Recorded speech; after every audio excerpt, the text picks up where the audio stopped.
سلام جنگم خاصی عوض دنده کبابم کرده دنده کباب کرمانشاهی خوش درست کردم. این آقایون چه انتظاراتی دارن واقعا.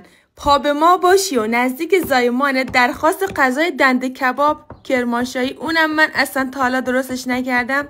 منو به چالش میکشونی، الان نشونت میدم فقط ببین چه میکنم. این دنده کباب غذای محبوب کرمانشاهی است. واسه درست کردن این دنده کباب از زعفران مرغوب استفاده میشه، اونم اگر نوین زعفران باشه. هم طعمش عالیه هم رنگش بی‌نظیره. پیجش هم تو کپشن براتون گذاشتم.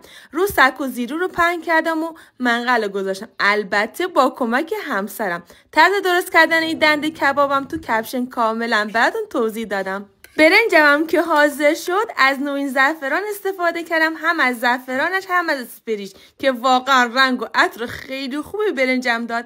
اینم دنده کباب ستاره.